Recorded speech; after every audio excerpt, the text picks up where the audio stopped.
Hello students, previous videos में हमने बात की थी ऑब्जेक्टिव्स ऑफ ऑर्गेनाइजेशन को लेकर और इम्पोर्टेंस ऑफ मैनेजमेंट को लेकर। आज हम बात करेंगे one of the important topic of this chapter, that is levels of management.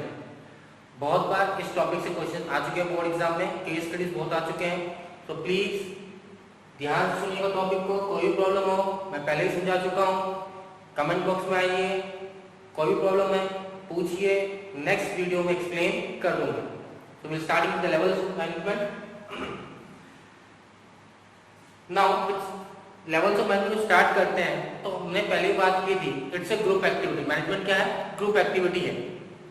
Means one person cannot possess all the qualities that is required to run an organization, that is required to run a management.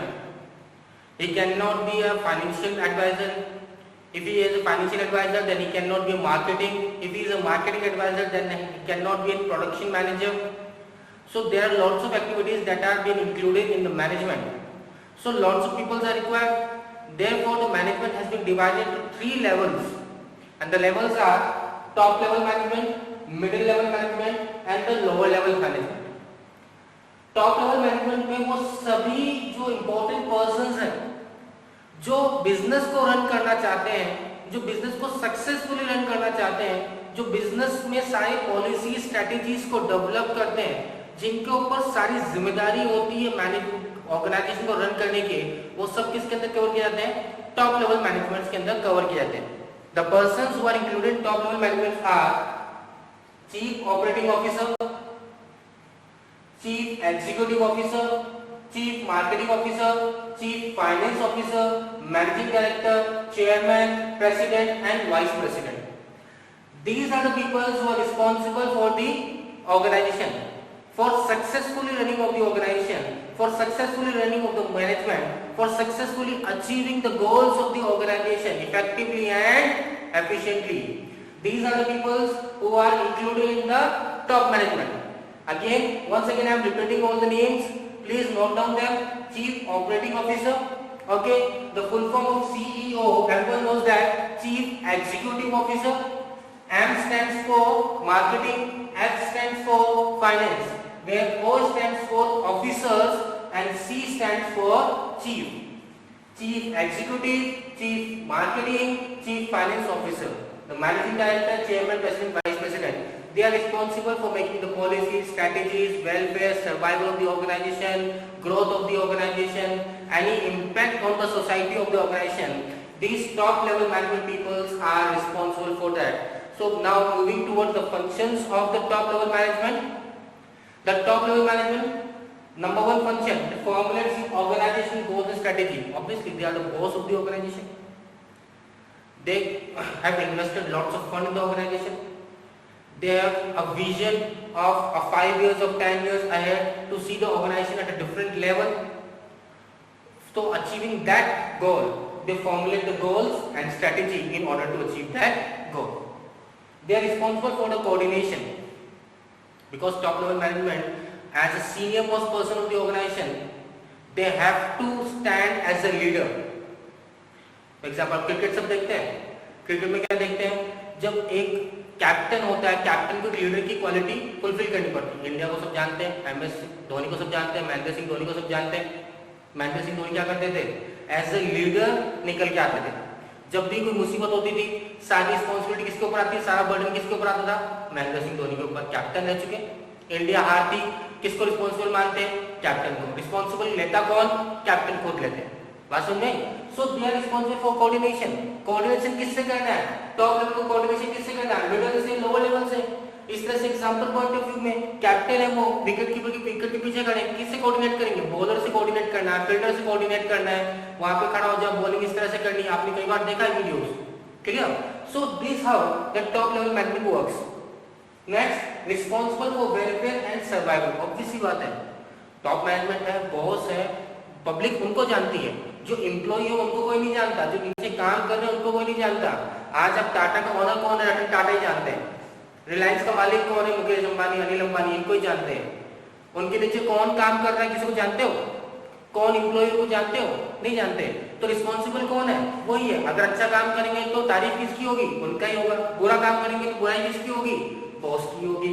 So they are top level management. Okay, then analyse the business environment.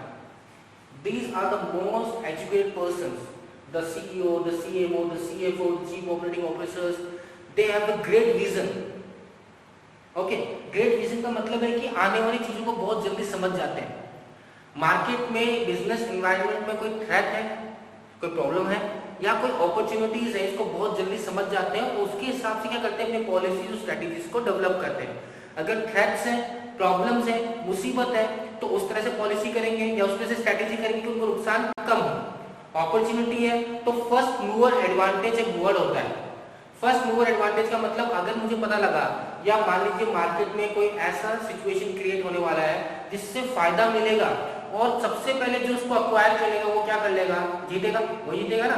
तो these are the responsible person to analyse the business environment. वो analyse करते हैं business environment को, ये देख के कि market business environment किसको इंक्लूड करता है? Outside activities which are not in the control of the organisation. मैंने बिजनेस एनवायरनमेंट पहले भी एक्सप्लेन किया था, डायनामिक होते हैं। किस किस को इंक्लूड करते हैं? Political, legal, customer taste and preferences, इन सबको इंक्लूड करते हैं। उनके कंट्रोल में नहीं है तो उनको पहले से एनालाइज करते हैं और उसके बेसिस पे फर्दर ऑर्गेनाइजेशन के स्ट्रेटेजीज को डेवलप किया जाता है। Responsible for the impact on the society, most important thing, क्योंकि ऑर्गेनाइजेशन है। ऑर्गेनाइजेशन मैंने बताया था आपको, किसमें इंपॉर्टेंस ऑफ ऑर्गेनाइजेशन में बताया था, ऑब्जेक्टिव्स ऑफ ऑर्गेनाइजेशन में मैंने आपको बताया था। सोसाइटी के लिए बहुत रिस्पॉन्सिबल, क्योंकि आप भी सोसाइटी से रिसोर्सेज ले रहे हो तो इन रिटर्न सोसाइटी को आपको देना पड़ेगा, नहीं देना पड़ेगा? सिंपल सा रूल है। बर्थडे होता है घर में तो कोई गिफ्ट लेके आता तो रिटर्न गिफ्ट देते नहीं देते? देते हैं ना। तो दैट्स कि अगर आपने सोसाइटी को खुश रखा तो आपकी वाहवाही होगी, आपकी तारीफ होगी, आपकी गुडविल होगा, आपका ब्रांड क्रिएट होगा मार्केट के अंदर, आपके प्रोडक्ट के ऊपर लॉयल्टी क्रिएट होगी। वहीं पर अगर कोई नुकसान होता है, कोई भी चीज अगेंस्ट द सोसाइटी आप करते हो तो रिस्पॉन्सिबल भी कौन होगा? टॉप लेवल मैनेजमेंट होगा। बहुत बार आप लोग सुनते हो स्कैम्स, घोटाले होते हैं, ठीक है, तो किसको पकड़ेंगे जाके? किसको पकड़ेंगे? टॉप लेवल मैनेजमेंट के जो मालिक है उनको तो पकड़ोगे, एम्प्लॉय को थोड़ी पकड़ में आएगा। एम्प्लॉय ने क्या बिगाड़ा? एम्प्लॉय तो काम कर रहा है बेचारा अपना, जो टॉप लेवल बोलेगा वही तो एम्प्लॉय कर रहा है। तो रिस्पॉन्सिबल कौन है? Top management. क्लियर है? तो this how top level management works. Clear? Now we will discussing about the middle level management. Now middle level management includes all the managers. जितने भी एग्जीक्यूटिव ऑफिसर्स हैं वो सब टॉप लेवल पे चले गए, तो मैनेजर्स कहाँ जाएंगे? हमारे सारे मिडिल लेवल के अंदर जाएंगे। कहाँ जाएंगे? मिडिल लेवल मैनेजमेंट के अंदर जाएंगे। अब मैनेजर्स किसी भी लेवल का हो, किसी भी डिपार्टमेंट का हो, चाहे ह्यूमन रिसोर्स डिपार्टमेंट का मैनेजर हो, मिडिल लेवल में आएगा। मार्केटिंग का मैनेजर हो, मिडिल लेवल में आएगा। फाइनेंस मैनेजर हो, मिडिल लेवल में आएगा। ऑपरेटिंग मैनेजर हो, प्रोडक्शन मैनेजर हो, किस लेवल पे आएगा? मिडिल लेवल पे आएगा। क्लियर है? आगे बात सबको समझ में क्लियर? तो मिडिल लेवल का काम ही क्या है? सबसे इंपॉर्टेंट काम मिडिल लेवल का है। As top level is not direct in contact with the lower level. Top level किससे कोऑर्डिनेट करेगा? मिडिल लेवल से। मिडिल लेवल किससे कोऑर्डिनेट करेगा? लोअर लेवल से। सो मिडिल लेवल किससे कोऑर्डिनेट कर रहा है? टॉप से भी कर रहा है और लोअर लेवल से भी कर रहा है। तो मिडिल लेवल एक तरह से ब्रिज के रूप में काम कर रहा है for coordination between the top level management and the lower level management. बहुत important duty top middle level management की होती है, क्योंकि टॉप लेवल मैनेजमेट तो आपको पॉलिसी और स्ट्रेटेजीज बना के दे देंगे। Now it's the duty of middle level management to translate that policies and strategy to understand what the top level management wants from you. So first of the duties of the top level management is to translate the policies by the top management. The most important thing, if the policies are not being properly translated, if they have not understand what the top level management wants, if they have not understand what the policies or what the goals made by the top level management, then the survival of the organization is not possible. Then there is a chance that management or organization will fail. Almost 90% of the business that fails, that are not able to actually successfully run just because there is no proper coordination between the management. Okay, so what are the functions? The middle level management is subordinate of the top management.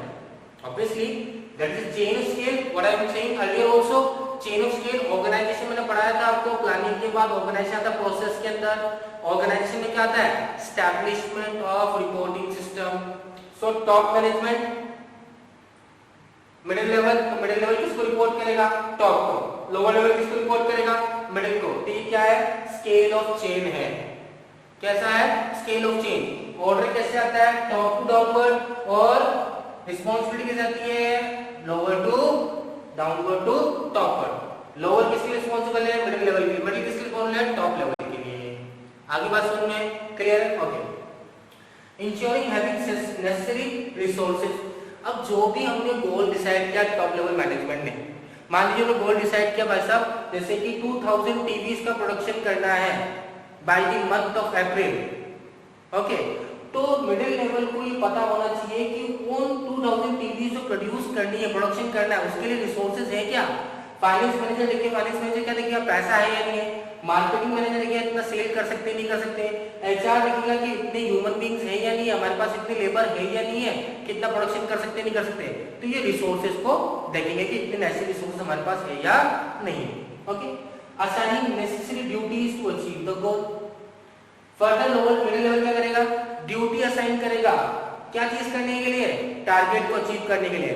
कौन सा target या कौन सा गोल? जो top level management ने decide किया है। Various person को क्या करेगा? ड्यूटी असाइन करेगा कि आपको ये काम करना, जिससे हम क्या कर लेंगे? हमारे गोल्स को अचीव कर लेंगे। किसको असाइन करेगा? लोअर लेवल मैनेजमेंट को असाइन करेगा। क्लियर है? Okay. Motivate for higher productivity. Obviously, क्योंकि मैनेजमेंट क्या करता है? इंपॉर्टेंस समझ में पड़ा अपन ने, that management help in increasing efficiency. अगर आपकी एफिशिएंसी इंक्रीज होगी तो एफिशिएंसी कैसे इंक्रीज होती है? Reduction in cost and increase in production which lead to the wealth maximisation. Clear है? And the last point, cooperation with the departments for the smooth functioning. Same goes with the other one. Top level पे क्या करता है? Top level पे coordinate करता है with the other levels smooth function run करने के लिए, वैसे ही कोऑपरेट करता है अदर डिपार्टमेंट को। एचआर डिपार्टमेंट किससे कोऑर्डिनेट करेगा? फाइनेंस से भी कोऑर्डिनेट करेगा, प्रोडक्शन से भी कोऑर्डिनेट करेगा, मार्केटिंग प्रोडक्शन डिपार्टमेंट से कोऑर्डिनेट करेगा, ठीक है, फाइनेंस डिपार्टमेंट से कोऑर्डिनेट करेगा। अगर ये एक दूसरे कोऑर्डिनेट नहीं करेंगे तो क्या हो जाएगा? प्रॉब्लम हो जाएगी। समझिए, इस एग्जांपल देख के नहीं समझिए इसको। जैसे मान लीजिए कंपनी ने बोला कि 2000 टीवी अप्रैल में बनाना है और सेल करना है। हमारा टारगेट क्या है? Production of 2000 TVs that is to be produced by the month of April and that is to require to be sold out also। तो मार्केटिंग डिपार्टमेंट, अगर मान लीजिए प्रोडक्शन डिपार्टमेंट 2000 टीवी बना दिया पर मार्केटिंग डिपार्टमेंट को उसे बेचेगा ही नहीं, तो फिर क्या मतलब? कोऑर्डिनेट नहीं कर पाया। अगर मार्केटिंग डिपार्टमेंट तैयारी पूरी कर ली 2000 टीवी बेचने की, पर प्रोडक्शन डिपार्टमेंट वो टीवी नहीं बना पाया, लेबर कम पड़ गई हो मान लीजिए, फाइनेंस पैसा नहीं हो मान लीजिए, तो अगर एक डिपार्टमेंट दूसरे डिपार्टमेंट से कोऑर्डिनेट नहीं करेगा तो आपकी स्मूथ फंक्शनिंग नहीं होगी। Clear everyone? So these are the two levels of management that we have discussed today. In the next video I will be discussing about the lower level of management, and from this point I can say half of the chapter is completed. Next half chapter will be completed in next 2 or 3 videos, and by the end of the video, by the end of the chapter, I will be giving you worksheet which has to be completed by you. Please go to the videos. देखिए, coordination की दोनों को requirement है। जैसे हम coordinate कर रहे हैं आपके एफर्ट्स के लिए, आपके फ्यूचर के लिए वीडियो बना रहे हैं, आपको पहुंचा रहे हैं, आपका सिलेबस को बर्डन नहीं करते रहे टाइम पे कि एक साथ आपको सिलेबस पढ़ना पड़े, तो वैसे ही आपको भी क्या करना पड़ेगा? कोऑपरेट करना पड़ेगा। आप कोऑपरेट करोगे, आप वीडियोस जो रोज अपलोड हो रही है उसको देखते रहोगे, तो जब स्कूल स्टार्ट होंगे, रनिंग होंगे, तो आपके पास पहले से ही काफी कोर्स कंप्लीट होगा। प्लीज आप पूरी वीडियो को गो थ्रू करते जाइए। Again I am saying the same thing, if there is any problem, if there is anything which you are not able to understand, please let me know. I will solve the problems next video. Okay, thank you.